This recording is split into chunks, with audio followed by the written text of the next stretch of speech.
Today we are going behind the scenes on how I curate and create a planner box for you, so stay tuned.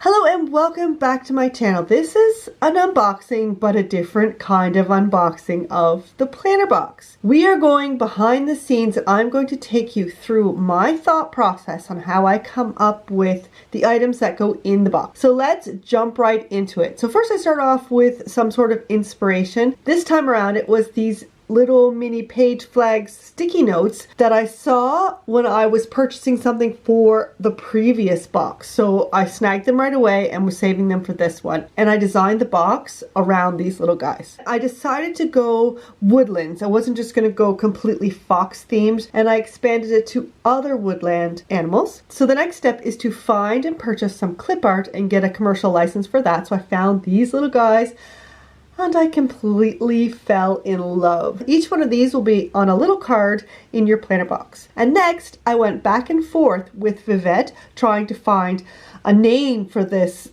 theme when we came up with Whimsical Woodlands, which is sort of magical and it would encompass all the woodland animals. Now, if you haven't met Vivette, she is sort of my right-hand man, my right-hand gal, and if you have any customer service, she's often the one that will answer, and she helps me a lot behind the scenes. Now, once I have the theme and the clip art, the next thing I do is look for stickers and washi, because there's always stickers and there's always washi in each box. These are the stickers I found. I love to look for Etsy sellers for stickers, and I found this one and I love these little animals. There's a great variety and the stickers are really cute. Next, when I was looking for washi, a site popped up and it was local. It wasn't from China. I could custom make my own washi. It was a reasonable price. So I shared in my stories this mock-up of how I was creating the washi, and here is the final image. So I'll scroll through so you can see the entire thing. Now, it is small on washi. I'm not 100% sure. I haven't tested this out since I did find it kind of last minute. So I did also order a backup design. So if this doesn't work out, you are getting two different washis in your box. Next up, I created the papers. You're going to get 2 sheets and each sheet has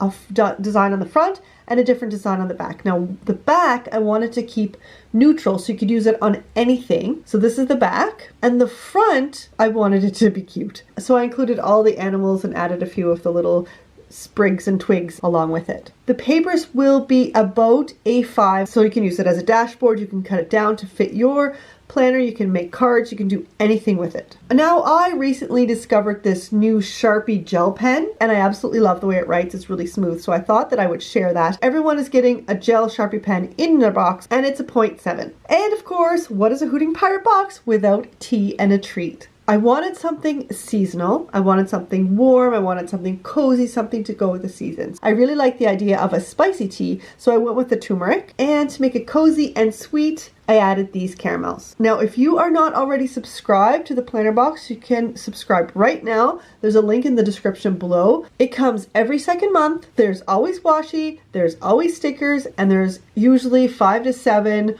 stationery planner related items in the box. So go ahead, click on the link in the description below and subscribe now. So there you have it. That's behind the scenes on how I create the planner box. If you enjoyed this video, you can subscribe here by clicking on my little face. Here are 2 more videos that I think you will like. If you made it this far, leave me your favorite woodland creature emoji in the comments below. Have a fantastic day and happy planning.